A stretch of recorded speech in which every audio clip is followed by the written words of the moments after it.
경북 의성에서 발생한 대형 산불은 안동까지 옮겨붙었습니다. 순간 풍속, 초속 25m의 태풍급 바람을 타고 불이 동쪽으로 빠르게 확산하면서 국가 소방 동원령이 추가로 발령됐고 주민 1000여 명이 긴급 대피했습니다. 엄지원 기자입니다. 지표면이 마그마를 품고 있는 듯 새빨간 불의 띠, 화선이 산 중턱에서 정상까지 길게 이어져 있습니다. 산 꼭대기에선 나무보다 높은 불기둥이 분노하듯 화염을 토해내고 강풍을 타고 불길의 기세는 더해집니다. 제 뒤로는 산등성이를 따라 시뻘건 불길이 맹렬히 치솟고 있고 주변은 온통 매캐한 연기로 가득합니다. 나흘 전 반나절 분 강풍에 10km 이상을 동진한 의성 산불이 어제 오후 초속 25m 돌풍에 10km를 더 내달리며 인접한 안동시 길안면의 산까지 옮겨붙은 겁니다. 나는 또 여기까지 올 줄은 또 몰랐어요. 또 불이 또. 그래서 막상 불이 이리 오니까 좀 겁이 나네요. 이 과정에서 서산 영덕고속도로의 간이 휴게소인 점곡 휴게소도 전소됐습니다. 안동시는 산불 확산 피해가 우려되는 길안 일직 등 의성 경계 4개면 10여 개 마을 주민과 7개 요양병원 및 장애인 시설 입소자 등 1,100여 명에게 긴급 대피 명령을 내렸습니다. 우리 나올 때는 백자 막 벌겋었어. 지금 뭐 죽게 하면 차기 줘야 집을 줘야. 청송군도 의성과 맞닿은 안덕 파천면에 드론을 띄워 산불이 넘어오는지 관찰하고 산불 전문 진화대를 포함해 모든 가용 인력을 비상 대기시키고 있습니다. 산불은 당장 오늘 청송까지 위협할 것으로 보이는데 전문가들은 동해안까지 닿을 가능성에도 대비해야 한다고 조언합니다. 오늘부터 목요일까지는 적극적으로 아마 확산될 가능성이 크다. 청송 그리고 영덕, 울진 사이 그까지도 확산될 우려가 높다라고.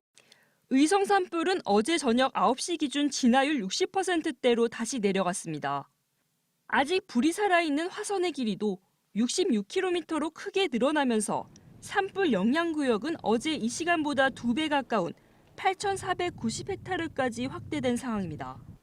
정부는 어제 의성군을 특별 재난지역으로 선포한 가운데 산림당국은 인력 2,700여 명과 진화 차량 400여 대를 투입해 밤샘 진화 작업을 이어갔고 오늘 일출과 동시에 다시 진화 헬기를 순차적으로 투입할 계획입니다.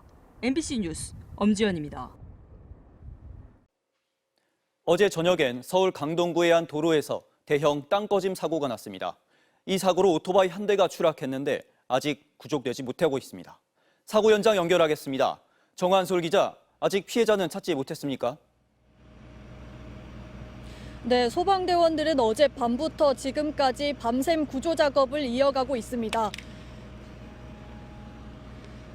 30여 명의 현장 대원들이 직접 밧줄을 타고 지하로 내려가서 수색 작업을 벌였는데요. 아직 오토바이 운전자는 발견되지 않고 있습니다. 하지만 새벽 1시 40분쯤 운전자의 것으로 추정되는 휴대전화가 발견됐고 3시 반쯤에는 오토바이도 발견됐습니다. 사고는 어제 저녁 6시 반쯤 발생했습니다. 4개 차로가 순식간에 내려앉으면서 2차로를 달리던 오토바이 한 대가 구멍으로 추락했습니다. 앞서가던 승합차 한 대는 간신히 빠져나왔지만 차량 앞부분이 부서졌고 운전자는 다리를 다쳐 병원에서 치료를 받았습니다. 소방당국은 땅꺼짐 규모가 현재까지 지름 20m, 깊이 20m 정도로 파악되는데 점점 커지는 상황이라고 밝혔습니다. 이번 사고 원인은 상수도관 파열로 물이 새어나와 지반이 약해진 탓으로 추정하고 있습니다. 소방당국은 구멍 안에 약 2,000톤의 토사와 물이 섞인 상태로 고여 있다고 밝혔습니다. 사고 현장 인근에서는 지하철 9호선 공사가 진행되고 있던 것으로 파악됐는데요. 공사 인부 5명은 누수를 발견한 뒤 곧바로 탈출해 다치지는 않은 것으로 전해졌습니다. 소방당국은 지하철 공사가 이번 사고에 영향을 미쳤을 가능성에 대해선 조사가 필요하다고 말했습니다. 땅속 수도와 고압선 전기는 소방당국의 요청에 따라 모두 차단된 상태입니다. 12시간가량 이어진 수색 작업은 매몰된 오토바이 운전자를 구조할 때까지 이어질 것으로 보입니다. 지금까지 서울 강동구 땅꺼짐 사고 현장에서 MBC 뉴스 정한솔입니다. 12.3 내란 사태를 수사 중인 고위공직자 범죄수사처가 국회 계엄 해제 요구 결의안 통과 직후 윤석열 대통령이 2차 계엄을 언급했다라는 복수의 군 관계자들의 진술을 추가로 확보한 걸로 확인됐습니다. 2차 계엄 시도는 없었다고 했던 윤 대통령의 주장과는 배치되는 진술이 계속해서 드러나고 있습니다. 구나연 기자입니다. 공수처는 지난해 12월 국군 방첩사령부 간부를 조사하는 과정에서 윤석열 대통령이 작년 12월 4일 오전 1시 1분 국회의 계엄 해제 요구안이 가결된 뒤 재계엄 의사를 밝혔다는 취지의 진술을 확보했습니다. 해당 간부는 당시 합참 결심지원실을 찾은 윤 대통령이 김용현 장관에게 국회의원부터 잡으라고 했는데 라고 하자 김 전 장관이 인원이 부족했다고 했다고 진술했습니다. 그러자 윤 대통령이 목소리를 높이며 핑계에 불과하다고 하면서 국회가 의결했어도 새벽에 비상계엄을 재선포하면 된다고 했다고 공수처에 진술한 겁니다.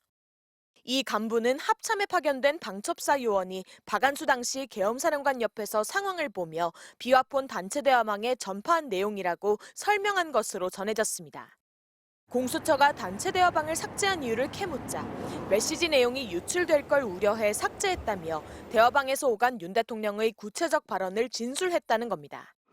공수처는 이와 비슷한 진술도 추가로 확보했습니다. 합참의 한 관계자는 윤 대통령이 결심지원실에서 김 전 장관으로부터 모종의 보고를 접한 뒤 핑계, 그러게 잡으라고 했잖아요. 다시 걸면 된다고 말한 걸 직접 들었다고 진술했습니다. 잡으라는 말은 국회의원 등 체포 지시로, 다시 걸면 된다는 말은 제2의 계엄 선포를 뜻하는 것으로 이해했다고도 했습니다. 윤 대통령 측은 이에 대해 객관적 상황과 맞지 않고 진술 경위가 분명치 않다며 사실이 아니라고 부인했습니다. 하지만 공수처 조사에서 확인된 윤 대통령 발언은 김용현 전 장관, 박안수 전 사령관과 계엄 해제 요구 결의안 통과 이후를 논의한 3자 회동 직전에 나온 것으로 보입니다. 윤 대통령 발언을 접한 복수의 군 관계자 증언이 쏟아지면서 2차 계엄 시도는 없었다는 윤 대통령 주장은 갈수록 설득력이 떨어지고 있습니다. MBC 뉴스 구나연입니다.